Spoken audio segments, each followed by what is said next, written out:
So let me ask you, have you ever felt like things are way different today than the way they've been? Have you ever thought to yourself, things used to be so much easier back in the day? Why is that? Why do you think that is? Why are the challenges of today so much greater than what they were just, I don't know, 15, 20 years ago? I mean, some of you may be much younger than myself. I'm 56. I've been doing this for a long time. I've been a therapist for 30 years. And I can honestly say throughout the time that I've been in private practice, which was right from the beginning in 1992 when I got out of PT school, there have always been challenges. I don't see things as problems. And I think when people see things as problems, it makes you stop mentally and possibly even physically. So stops in your life, stops in your forward momentum, like break the inertia of your positive energy, in my opinion. So I strive to try and surround myself with people and encourage the people that actually join Meg Academy or work with us in billing or work with us in virtual front desk to preserve their inertia, preserve their positive energy. There are going to be challenges. There will be obstacles. There will be things of concern, for sure. But that is of your own physical life. There's health concerns. There's spiritual concerns. There's relationship concerns. So this is part of humanity. This is something that you're used to. This is something that you will live with for your entire duration of your life here on planet Earth. So in private practice and going into business, those are acceptable tolerances. What is unacceptable is when people claim things are problems, barriers, things that just bring you to a stop. And what I'm wanting to converse with you today in this week's episode of how to put together the anatomy of the ideal private practice, this could actually be the principles of any business, whatever you're striving to do, whatever other industry you want to get into. You want to do a fresh produce market, you want to do a brand new apparel Amazon business online, or whatever it may be, a car wash. Many of you know I have a car wash. I'm actually thinking about I should start selling eggs because I got these farm fresh eggs. I'm getting about a dozen a day, and I just have 25 more little baby chicks that are about 2 weeks old that I'm raising, and I'm sure I'm going to be getting about 2 dozen a day pretty soon. So I'm going to have to think about what to do with that. But with that said, if you have that DNA, if you have that beingness inside of you that I just have to drive my own car, I have to be my own entrepreneur, or I'd like to be my own entrepreneur within somebody else's, organization, within somebody else's structure. That's almost the same thing with minus all the financial risk. All of that can be yours. You could have greater time flexibility, you could have greater financial stability, and you could live a life of greater freedom. The challenges and the concerns that go into getting in your way can be broken down into 3 separate factors. And I want to go over that with you today. I'm hoping to give you some specific answers and resolutions in each one of these factors, each one of these categories, if you will. I've got part 1, part 2, and part 3. In each part, I want to touch on some specifics that kick around in most people's minds when they look to go into private practice, or you're already in private practice and you're like, I'm struggling. And what happens is these concerns, these challenges, these factors, these influential pushbacks all become the same to you. They all look like they're all the same. It's just one thing after another. If it's not this, it's something else. But that's not true. I'm here to tell you that is absolutely not true. These are different things coming from different sources and different categories. And when you can see the differences between similarities and differences, and you can actually use your skill development, the developed skill you have as an executive to differentiate between similarities and differences, then more clarity you will have. And with more clarity, the better you can apply your knowledge, your experience, your skill for greater success, for greater return on your energy, efforts, and investment. This is important for all of us to grasp this. I don't care if you're starting a compliance company, a consulting, coaching company. I'm not a consultant. We're coaches. Whatever it is you're trying to do, I hope that this podcast will help you to break it down and give you the clarity of how to actually run a successful private practice. But for those of you, because I have lots of listeners who aren't even in physical therapy and listen to how to be successful in business and stop being an employee and be more of an employer, I hope this helps you as well. So let's get started. Let's break into this. So the anatomy of the ideal private practice is in 3 parts. Part 1, extrinsic factors. And I'm going to break that down for you in just a second. Part 2, we're going to cover financial factors.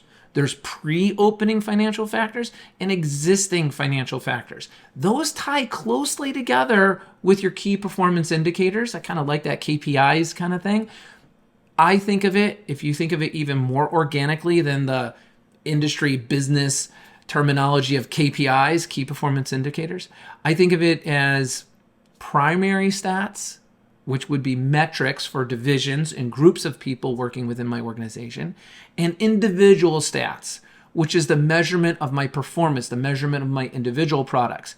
Individuals produce products in exchange for their pay and compensation package. That could be measured by individual statistics.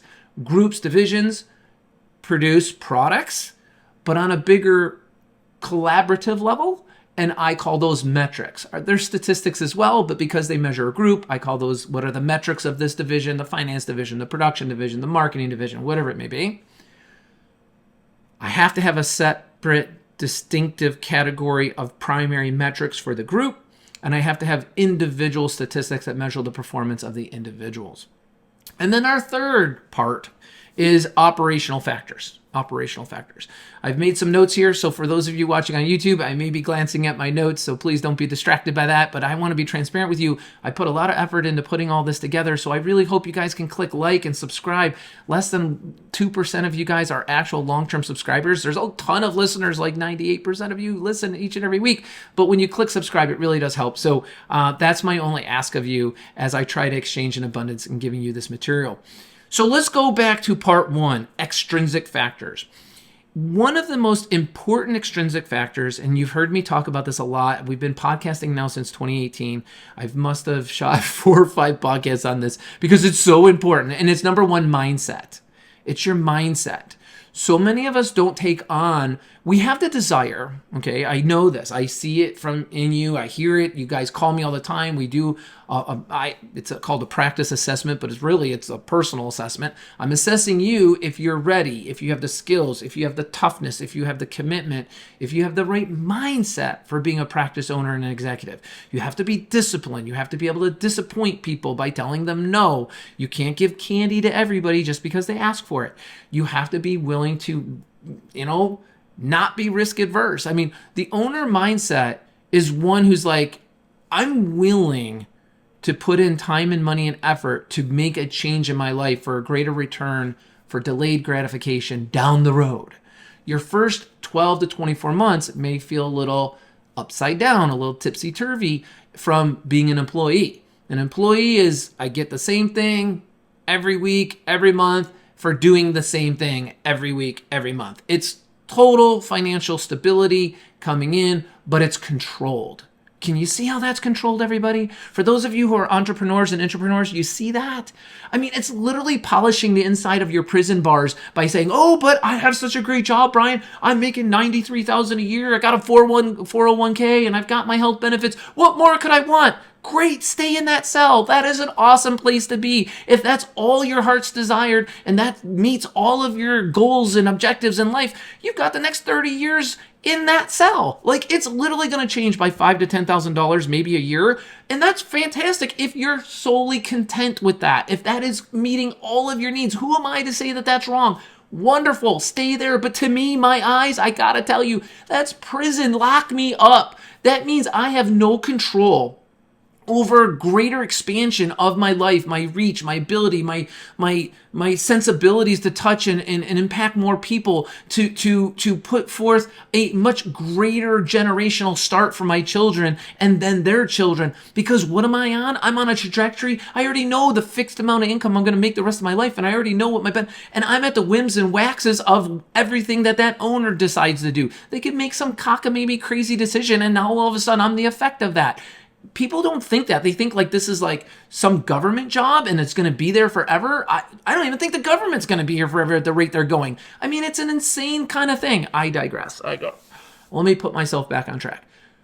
If in fact you see that you are a liability to somebody else's decision making, that you are literally an employee of somebody else's dreams, goals, intentions, directions, and you're just along for the ride under a promise, which is fine if you buy into that premise and it's making you feel like you're cozy and warm in a nest that you don't ever have to get out of, fan-freaking-tastic. I've got a college roommate that graduated 32 years ago, and he's in the same job from the same position that he got out of when he graduated PT school. I hope he's happy as a lark. As far as I can tell from others who know, he's not. It's a little bit of this resentment for, not being wherever you need to be.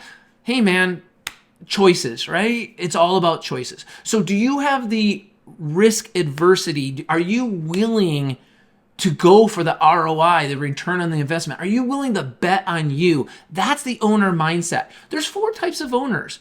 The innocent owner. Oh, somebody retired and they gave me the keys and now I find myself in private practice, but I don't really know what I'm doing and I never really got the training I needed in PT school.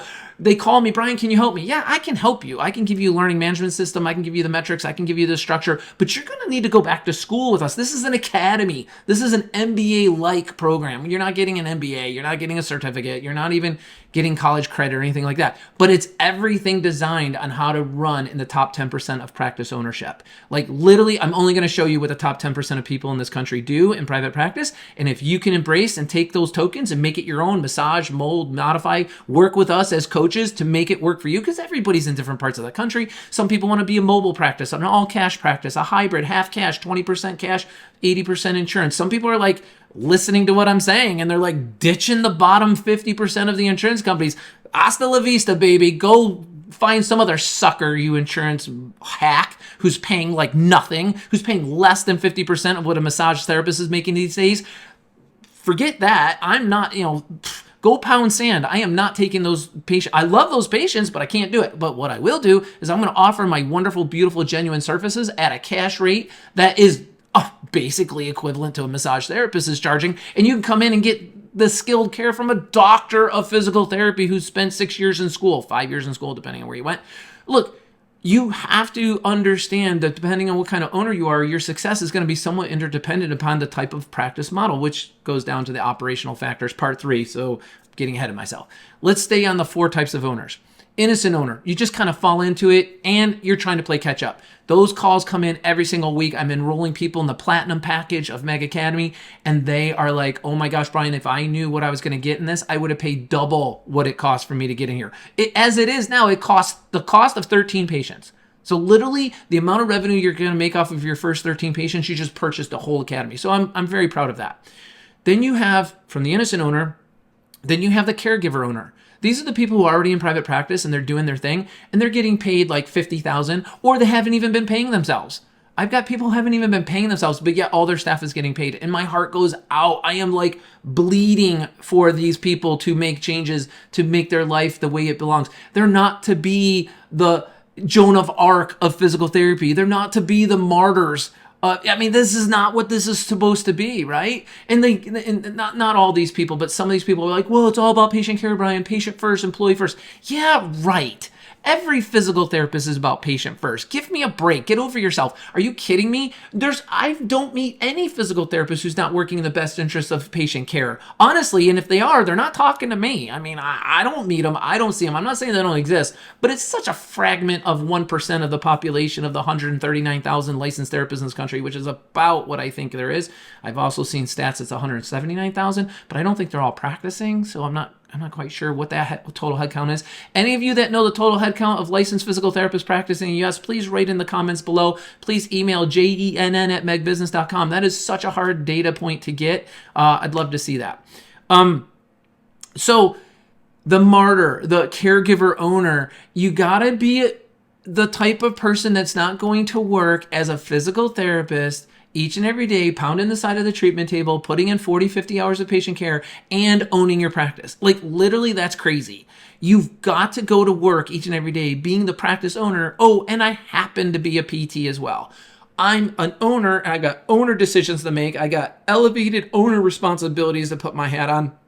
I'm happy to treat 15 to 20, 25 hours a week Tops, 25 hours a week treating patients. The rest of the time, you have to be running this cruise ship. If I'm on a cruise and the captain's sitting next to me eating lunch when I'm eating lunch and this ship's out at ocean and it's navigating, I'm like, dude, shouldn't somebody be up at the helm? Like, I'm totally fine with you eating when we're at dock, but hey, what's going on up there? Like, there's higher level decisions that need to be made. This thing is running, right? So I feel you as an owner, being a caregiver owner, is to a point. You have to then cut it off and have other people doing the care and expressing the passion and empathy that you would, practicing at the bar height that you set for your practice. It's like with any business. If you build a management team around you, they're going to be about 85% of you. So that's a very important datum. So many owners become the caregiver owners and they never get out of it because they can't stop micromanaging everything. They're like, but I do it better. Yes, I know you do it better. You're the best. You are like the diamond of physical therapy. I get it. I hear it all the time. So I'm telling you already, pat yourself on the back, break your arm, go ahead and pat your back as much as you need to. I'm telling you, you're the best already. You're already the best therapist. So now we can get over that chapter. Now let's be the best owner. To be the best owner, you got to devote time into being the best owner. So you got to move forward, and you can't be the owner type number 3, the know-it-all owner. Oh, I've been a director of this franchise, or I was a clinical manager of this, or I was a regional yeah, whatever. So you ran some reports and you managed some people. You didn't hire, fire, demote, promote. You didn't deal with taxes, insurance, bookkeeping, compliance issues, HR issues, discriminatory claims, crazy random things that go on with patients and stuff like this. In all of the compliance issues that go with that. You didn't build pro formas, you didn't do cash flow projections, you probably didn't even run P&Ls, balance sheets, and income expense reports. So nor did you probably have your hands on the 64 key statistics it took to run a practice. So if you've been a good clinical director, good, well done on you. You got 30% of the data behind you on management. Now you got to get the other 70% on ownership. So I see that a lot. So the no best owner, don't even enroll with groups like me. Definitely don't take a coach. I mean, just go use consultants. They'll give you a bunch of bright ideas, cherry pick what you want, and just keep patting yourself on the back for how smart you are. That's totally fine. And I prefer you do that. Don't call us, do that. Because what I have to do then, I have to tear you down from being this know-it-all, because the more you think you know all there is to know about something, the less likely you are to absorb new information.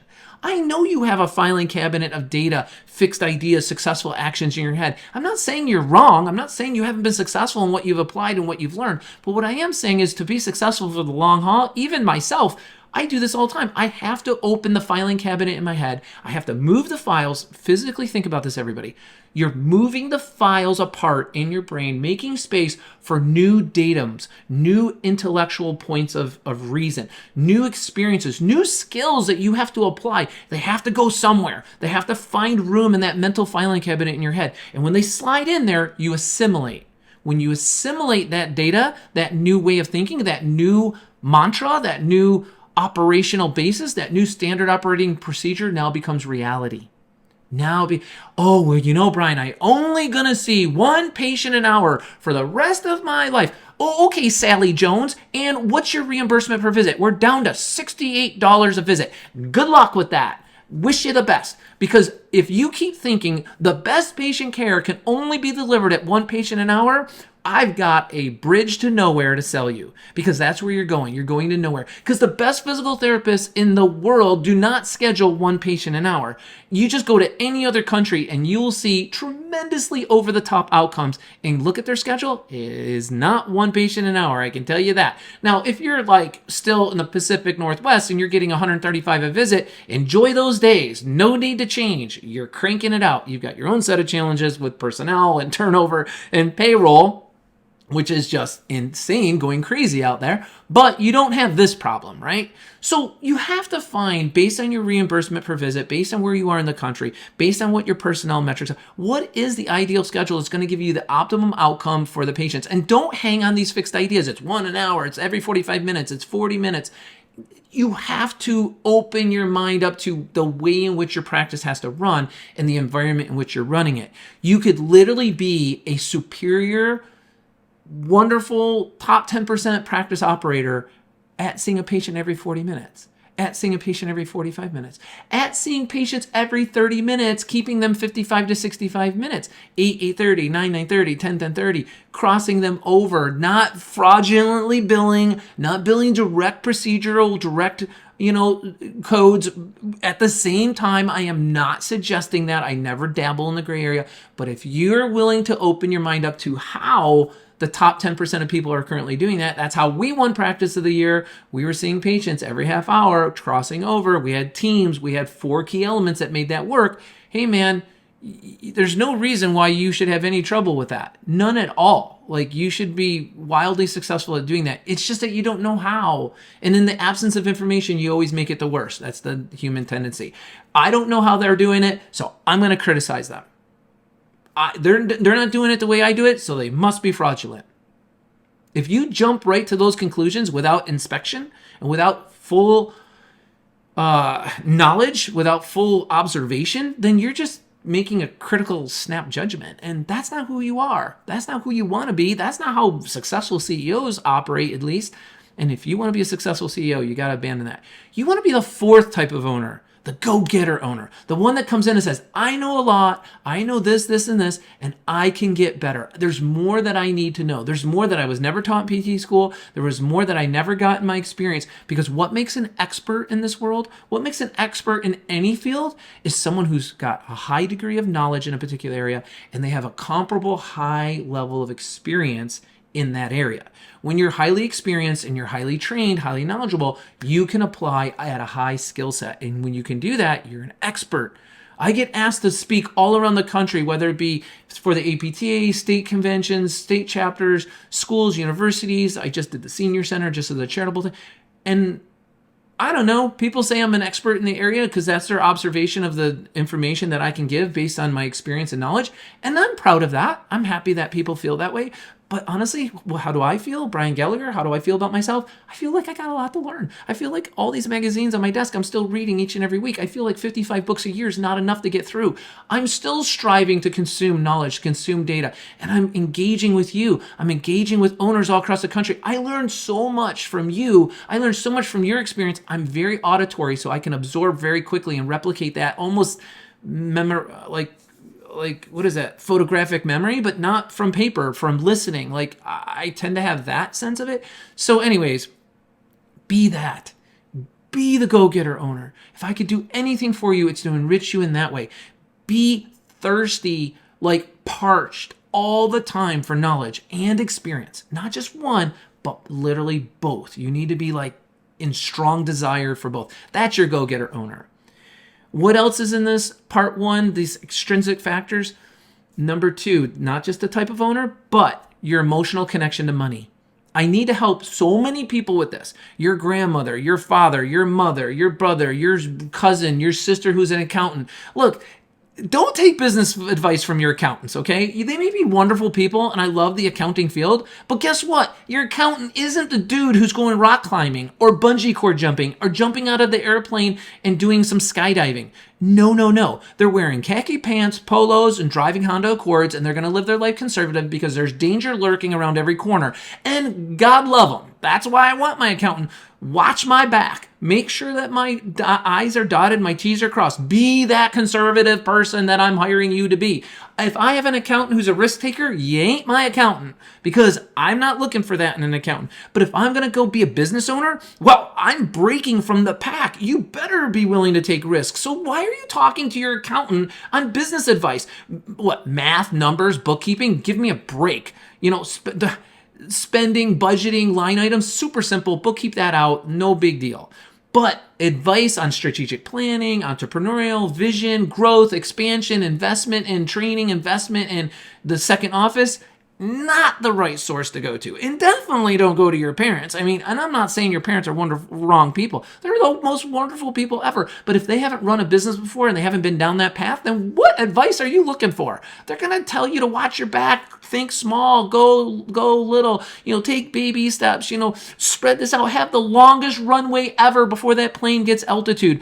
Be ready for that, or they're going to make you wrong. 3 out of 4 people that are your friends and family that you go to talk to and consult about in your business, are going to tell you that this is a dangerous thing to do. You shouldn't do it. Why don't you just keep making the 95,000 you are as a clinical director where you're working, right? Or, you know, it's a make wrong. I mean, I don't know how else to say it because they're not already in that world. They don't seek advice from people that are already living that life and have experience and knowledge in that area. You're going to get much better advice. That's my advice to you. You're going to get much better advice. You're going to get more enlightenment than you could possibly imagine from people who are ultra uber conservative accountant or who've never done it before, family members, because they have a different viewpoint and God love them. They're looking out for your best interest. I am not saying they're not, but they just don't have the skills. They're not high enough on Mount Everest. They're not high enough on the mountain to have the view, to have the long-term vision and view that you're trying to take. And yet you're seeking advice from the person down at base camp. They're not standing where you're standing. So anyways, let's move on from there. Emotional connection to money. Most people go into business and they're like, I'm going to run this business like I run my house. I'm not going to spend more than I make. Okay, good luck with that. I totally agree. You shouldn't spend more than you make and go bankrupt in running your household. You have X amount of money coming in, X amount of money going out, pay all your bills. But if you're going to advance yourself in physical therapy and you're going to start a practice or expand into the second, third office, you're going to go upside down. What your main focus should be on is not what you're spending, it's the cash flow. What does this do to my cash flow? Am I still having a net margin of money coming in that can pay the debts that I'm borrowing? If you're going to start a private practice, you're going to spend somewhere between $35,000 and $150,000 on average of all the owners that I've ever put in private practice. I've had people go crazy. One person who did not make it, the only one who never made it in our physical therapy startup world, spent $250,000 and did not get open for over a year. Now, I don't need to be a rocket scientist to know that that math doesn't work. You can't cover a $250,000 debt on a year of zero income. So, had very little to do with us, but still, I am taking it as my responsibility to say that was our only failure going all the way back to 2006. And we've dealt with hundreds of startup owners. So we're almost like a shoe-in guarantee that you're going to be success in starting up. That person just did something really rogue, and hence that's what happened. But honestly, emotional connection to money has to change. You have to be willing to spend money to make money. You have to be willing to invest in yourself. Let me tell you, if I have the choice of banking on me or banking on Bitcoin, I'm banking on me. It's just the way it is. Maybe you disagree. I don't even know what Bitcoin is. Show me a Bitcoin. Put one in my hand. It's an idea. It's a concept. It's a thought. And many of you guys are doing it, but it's an investment. My business is tangible. I own it. It's mechanical. It's my retirement. It literally is going to afford me the retirement that I want in my life if I'm going into private practice. And it's going to afford me the freedom and flexibility throughout the journey of being a private practice owner and being a PT. It's very exchangeable with you on multiple dynamics and multiple levels in your life. So I surely would invest in there if I had only one bucket of money to invest. Do I go there or do I go here? I'm going to put it where I have the steering wheel of control for sure. If I have excess cash, and I'll dabble in those investments and maybe someday throw some money at Bitcoin. I don't know. Maybe not. We'll see what happens. Vision, commitment, and planning is the last part of part one, the last element of your extrinsic factors. You need to have vision. If you're going to be successful in private practice, you have to envision what your practice is going to look like and how it's going to operate and how you want your life to be, and then work backward from that ideal scene. Well, if it's going to be a 1,500 square foot office with 4.5 people in a box, and we're going to do women's health and children and whatever it may be, we're going to do part mobile PT, part cash, whatever it is, you better mock that up. You literally better mock that up, and you better have it well defined before you start. The other thing you have to have before you start, performa. Build a performa. For people that, look, it's $2,500. Literally $2,500 to get the Startup Accelerator program. You can get it by credit card right off our website. It is no big deal, and I'm going to show you the 27 steps of how to start up your practice, and you're going to get the performa templates, you're going to get all the handouts, you're going to get everything you need to get up and running for 18 months in private practice. For what? $2,500? I mean, honestly, guys, I don't normally talk money on my podcast or YouTube, but this time I'm just going to go out on a limb and say it. Because if we're talking ideal practice, I'm telling you, that is the best $2,500 you're ever going to spend. If you want the full conglomerate of how to succeed in private practice, that's where you're talking the cost of 13 patients. That's our platinum package. It's all on the website. You can just go to Meg's website and see it all for yourself. We're totally transparent. We are not the people that withhold information from you. We will share everything with you, honestly. Vision, performa, which is your plan, because you should, just like all of our startup private practices, and if you're already in private practice, guys, and you're listening to me, you want to open a second office, a third office, you should be break even within 3 to 6 months. Within not 12 to 18 months like the APTA's national statistic is. No, that's ludicrous. I would never do that. You got to be open and profitable within 3 to 6 months. If you have the right plan and you have the right tools, this is not a hard ask. You should definitely have more money than expenses going out. Again, I don't care that I borrowed $150,000. I don't care that I've invested that. What's my monthly payment? $1,100 a month? Fine, I'm covering that. I'm making $10,000 a month. I'm paying my bills. I'm making that payment, and I got $3,000 left over at the end of every month going into the reserve account. Healthy. Keep doing that. Before you know it, you hire another PT, that's going to be $6,000 a month going in the reserve account. And then you distribute to yourself quarterly, let's say. So, vision, commitment, and planning. I didn't say a lot about commitment because I'm just going to end with this on part 1. If you're going to do it, then have the toughness to do it. You know that perception pyramid I went over a couple weeks ago in my earlier podcast, where as the difficulty increases, the number of people who participate falls off. It's only the tough that survive. It's only the ones who are tenacious that will make it. That's why the return on the investment is so great, because you have such fewer number of people doing what you're doing. Less than 10% of the working population is in business for themselves. I think it should be opposite. I think 90% of the people who are working should be in business for themselves, and 10% should be working for someone else. I know everyone's like, that math doesn't work, Brian. Oh, okay, I get you. But you get my point. I think it should be swinging further in that direction. I know you can't do it totally 90-10 like that, but you surely shouldn't be 10% of the people who own businesses and 90% are all working for them. I don't believe that's what people want. I just think there's a little risk aversion. I think there's a lot of government pressure to push us not to do that. They want you controlled. They want you working for Big Brother or big corporate, whatever. Obviously, you can see my slant. I'm like, freedom. Like, let's do it for ourselves, right? All right, so let's move off of that. Part 2. Let's go into financials.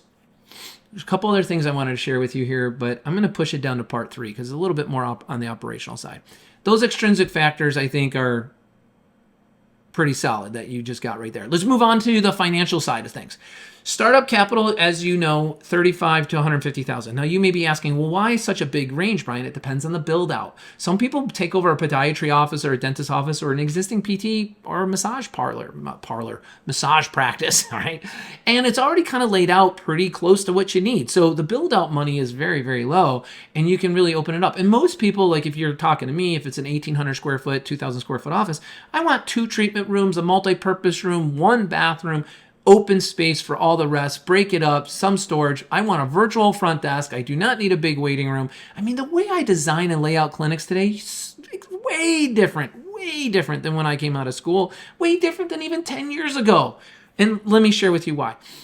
When you look at the performance on a financial level and you build out that pro forma, here's the factors you need to know. You need to be able, and we give you the pro forma template. Like, you don't even have to go figure it out and put it together. I'm going to give you the sheet. It's already there. You just put the numbers in. It'll do all the math for you. It's beautiful. It's been years of revisions.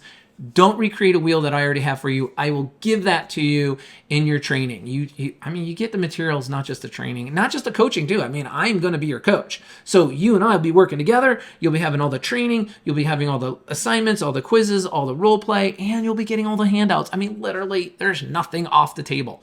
So what I'm going to give you are these key factors. What is your collections per visit? I have been putting together a map of, depending on where people open up in the country, I already know pretty much the whole entire country what your average collections per visit are going to be, because I've been doing this for so long. I've been mapping this out for a very long time. It's rare that there's a part of the country where someone wants to open up and I don't know what your average collections are going to be in that general area. So you should know that, and you can do that with your Medicare calculator and some conversations with friends and family about what have they been paying for their services, right? You can't conspire with other PT practices to find out what people are getting. That's collusion. You'll get in trouble by the insurance carriers, although they collude all the time and they talk to each other and they price set things all the time. In my opinion, that's just my opinion, but we are prohibited from doing that. Corrupt? I don't know. I'll let you decide on that.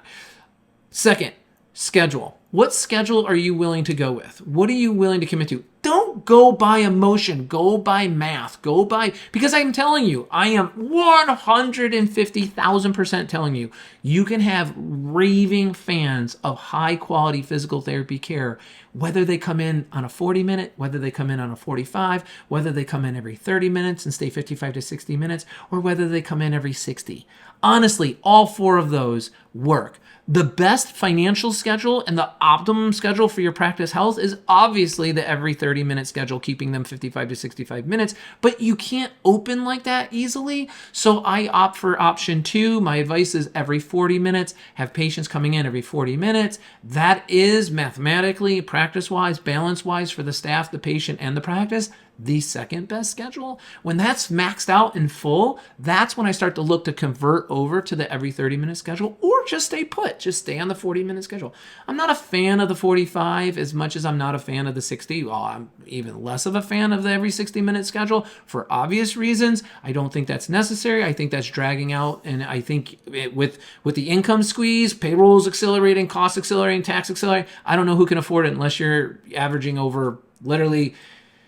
Maybe if you're averaging over 110 a visit, you can survive in that world for a little bit longer. But if you're under 110 a visit, I mean, look, I got people getting $58 a visit. I got people getting 61, 71. The national average right now is about 81 to 83 from my observation. So makes it really tight, everybody. I'm just giving it to you straight up. What is your cost per visit? Have you figured out what does it cost for you to deliver one visit of physical therapy care? You absolutely have to know that.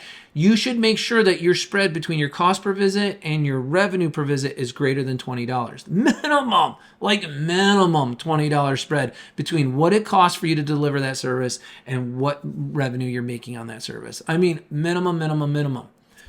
Next, your operating KPIs. Now, we're in part 2, financial factors. All of these things bring it down to your bottom line. Like, is it the worthwhile return on investment that you desire for opening up this private practice? Well, here's the metrics that I think you absolutely, there's more than this list I'm going to give you right now. I'm just telling you that. I just popped off a few. I think I got about 5 right here that I just want you to definitely jot down, get your pen and paper out, go ahead and record this, or you don't have to record this. You can play this as many times as you want. Rent has to be less than 10% of your GI. So if your monthly revenue is X, it has to be less than 10%. If your annual revenue is Y, it has to be less than 10%. Marketing should be 3 to 5%. Some people who are outsourcing digital social media marketing, PT Marketing Pros with Peter Cartier, he was on our podcast, our Zoomcast for all of our members, got to listen to him. Awesome. Every practice that I've had working with him, we've worked with him, have all done very, very well. Peter is more interested in just building your marketing campaign. He is thoroughly invested in building your brand, making sure that you're the practice of choice in your neighborhood. And he's not selling you some campaigned AI kind of generated, not saying he doesn't use AI, I'm sure he does, but it's not just like vanilla cookie cutter, rubber stamped, this is what I do to everybody, run this program. He's going to look at you depending on where you are, what you're doing, how you're doing it, what your brand is intended to be ideally, and how can he get you from A to B. So that's just one example. PT Marketing Pros, Peter Cartier, go ahead, check out. We'll put the website in the links below so you can check that out. But anyways, if you are very savvy and very skilled, do it internally. Your marketing budget is going to be down around that 3%. You're still going to have things to do. At some point, Google ads, Facebook ads will be important, but I'm not going to go there. I just think there's a sequence in which you should follow to go from startup to success. And if you're already in practice and you're already doing stuff, it behooves you to have an audit. It behooves you to have a marketing review. Get a marketing audit. We can do it. Peter can do it. We can look at what you're doing.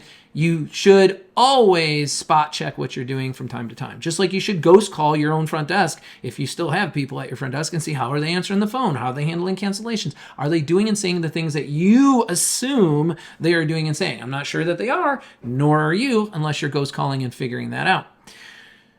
Next, payroll as a percentage GI. So many people don't have a grip on this, and it is getting out of control. We recently had to look at our payroll as a percentage GI in one of our divisions, and we had to do a reset. Because you can't be out of control with your payroll as a percentage GI. In physical therapy, your quota, which means you cannot breach this line, 60%. Your payroll has to be less than 60% of the total revenue that's coming in on a monthly basis. Your targeted goal is to be less than 50%. 50% or less is your targeted goal for payroll as a percent of GI.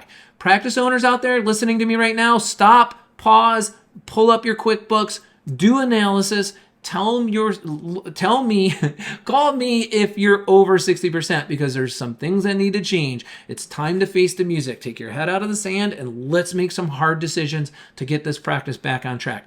I am telling you, nothing else matters if you can't get that payroll under 60% of GI. Everything else falls second to that one.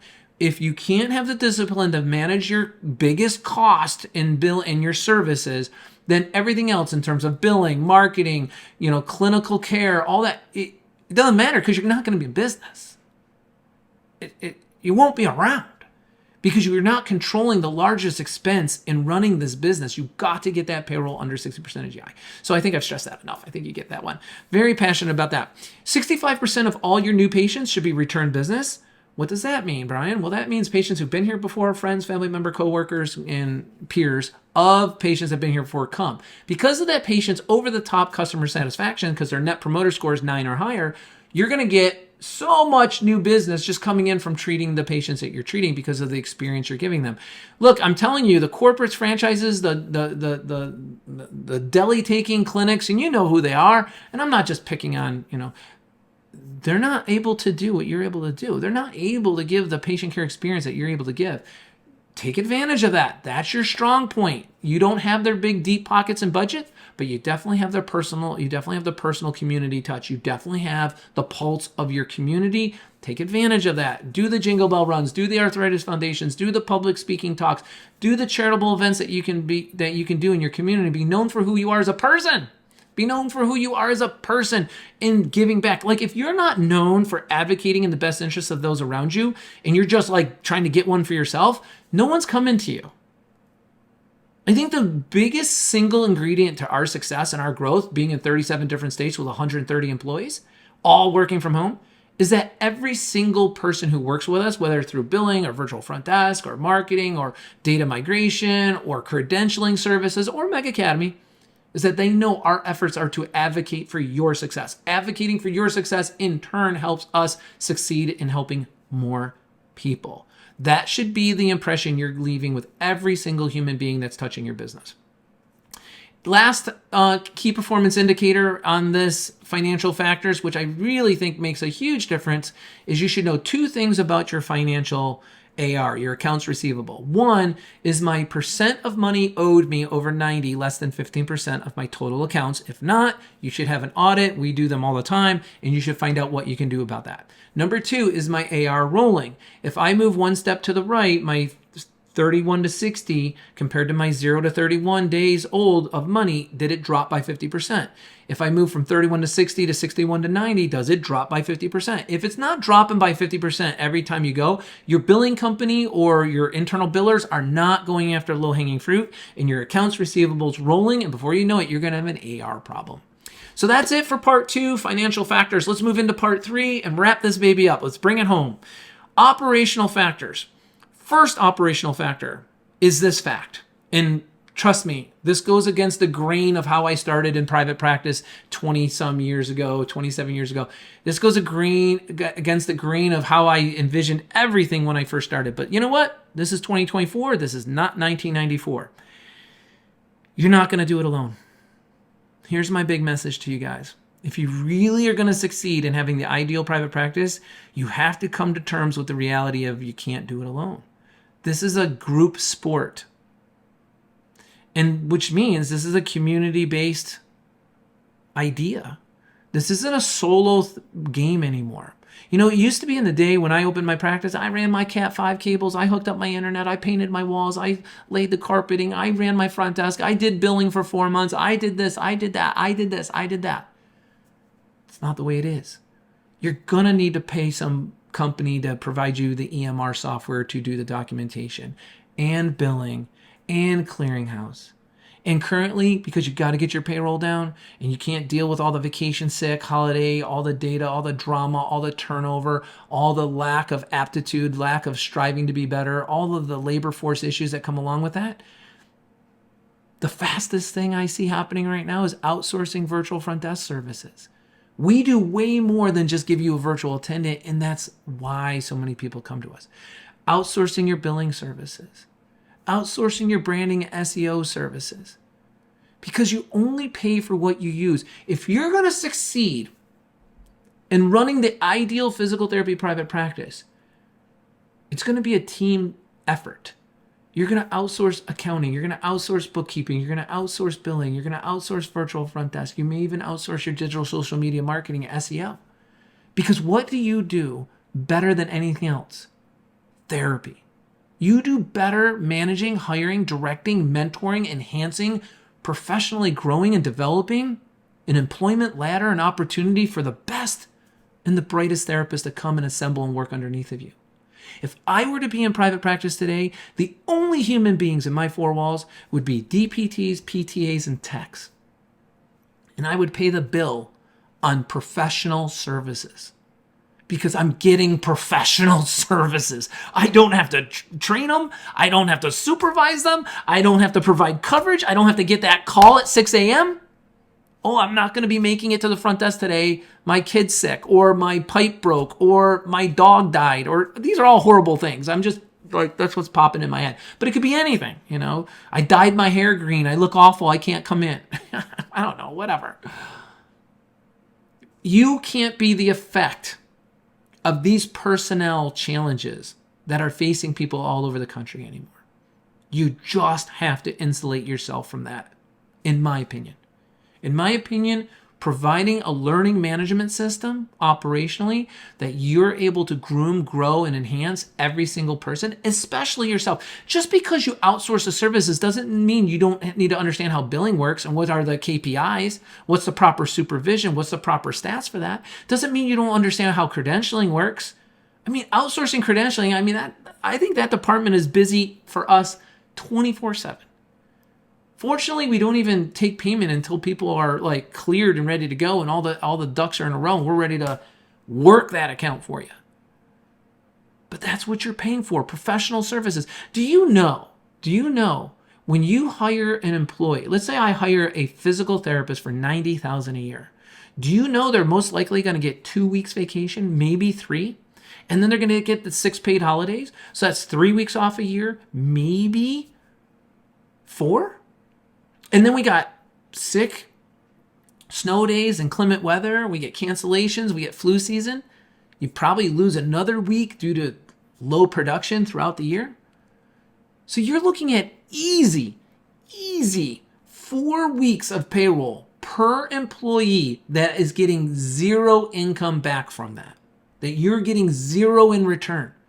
So you're hiring, front desk people or techs or billers or whomever, and you are openly, knowingly acknowledging that you're going to be paying for weeks of work that you're not going to get anything in return for because they're not even going to be there. And that's fine. I mean, everybody needs a vacation. But in today's world, with the abilities that you now have, the choices you have, if you can minimize that, this podcast, this whole episode is about the anatomy of the ideal private practice.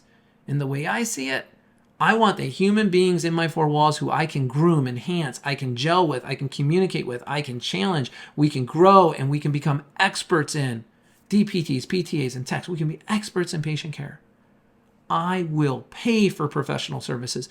My write-offs, my deductibles, my denials, my appeals, my lack of authorizations, all of that goes away.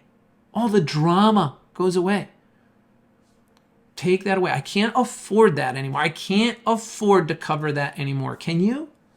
Can you afford to cover that anymore? So anyways, operational factors, you have to maximize your skills in environment. Do you have the right set of environment? Do you literally know what education you have to provide? Do you know what's the best headset? Do you know what's the best dual monitor setup? Do you know how to properly lay out this clinic so it flows right? So it's like the rooms of your house. If your stove is in your dining room, I'm like, dude, your house is messed up. Like, why is your stove in your TV room? Like, I don't get that. I go into clinics, I'm like, what's the arrangement here? Like, this doesn't make sense. Where's your wall of fame? Where's your testimonial section? Where's your vestibular section? Where's your cardio section? Where's your stretching section? This doesn't make sense. Where am I working with my neural patients versus my ortho patients? Like, it should be like sectioned off. Like, it should make sense. Where's the appropriate storage? Why aren't the holidays being celebrated? There should be a holiday being celebrated every single month. Who's in charge of that? Who's your compliance officer? Who's the operations? That leads me to number 2.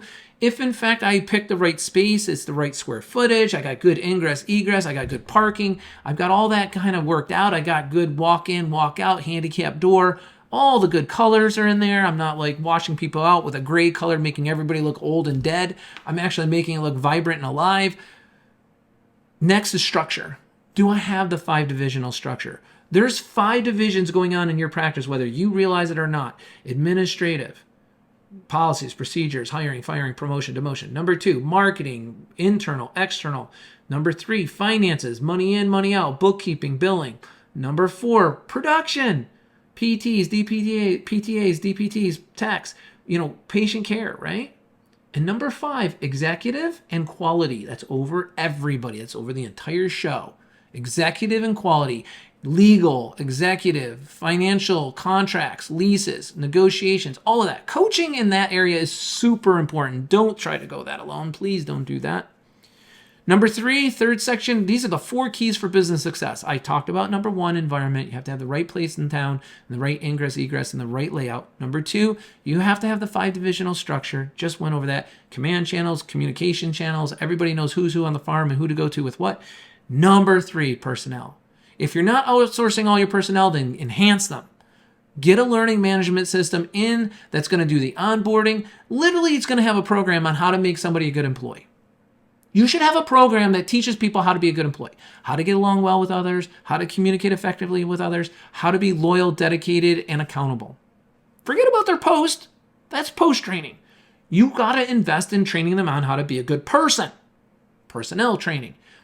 We have a whole chapter on personnel training, how to make people good people as a part of a group goes. Don't assume that they know how to play well with others. So many people run with scissors, and it's dangerous. Number 2, go on the post enhancement training. What's your employment ladder? What's your incentives? What's your opportunity? How do you get a greater exchange and abundance? How is the financial compensation package benefit me for working harder, longer, and being more clinically efficient and having higher quality care? Because isn't that why I went to PT school? I went to PT school to be efficient, productive, and have high quality care. How are you enhancing me as a result of those efforts? You should have an answer for that. You should have a pay for performance model that answers that.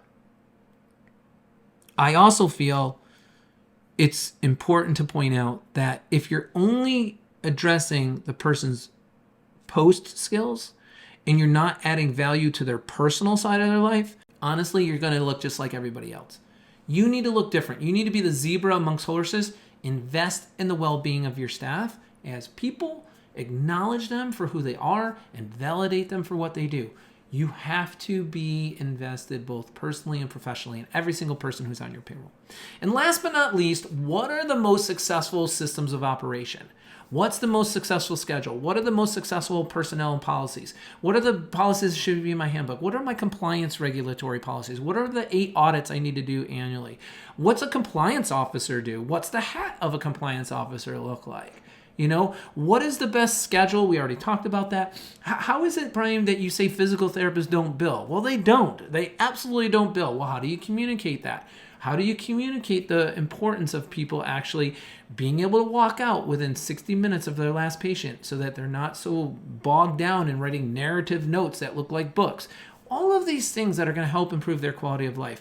There's a ton of systems of operation that you will learn from. What are the 5-phase hiring program? What is the 64 key statistics? What are the 27 rollout steps that make a startup or an expansion practice successful? Or, Brian, how do I go through a succession planning? How do I sell my practice to my junior partners? How do I sell it out on the market? How do I consult and keep my head about me as I go through the buyout phase? Or how do I go through the buy-in phase? All of these mechanics I have put together and been working on for so long, and I'm here to help you with it. But if you don't know it, you're winging it. You're just winging it. And that is not the ideal private practice. Thank you so much for listening to this week's podcast. And for those of you watching on YouTube, I hope you really enjoy it. I've got a lot of hand gestures here. I know. I hope I'm not making you crazy. But I love this topic because this is what I thrive on. This is what you should thrive on. You could either be very, very happy, and I'm going to go back to saying there's nothing wrong with a 40-year career as an employee if you're blissfully content and happy and balanced, and that's all you want in life. That's great. There are millions of people that's all their reach is. That's as far as their headlights will go. That's as long as their arms can reach. I'm not talking to them. This is not about them. I'm talking to you. I'm talking to you. If your desire is to be more than an employee because you're blissfully discontent, like you're a happy person, but you know you can do more, you know you have more level of exchange for you and your family and your community, then you owe it to yourself to get the knowledge, get the training, connect with a group that's going to support you through that journey. I can't emphasize that enough. More than the materials, more than the technology, it's having the group support you through each phase of your practice development on all the way to succession planning and retirement, from start to finish. My hope is that you find that group, whether it be us or somebody else, because trust me, you're going to save so much time, so much money, and more importantly than time and money, you're going to save stress. You're going to save gray hairs. You're going to save sleepless nights, because in the absence of information, you will always think the worst. Don't live that life. You don't have to live that life. You can have that successful practice. You can have your cake and eat it too, everybody. That's my message. As always, start each and every week expecting to do well. Thank you, everybody, for listening. I really do enjoy helping you.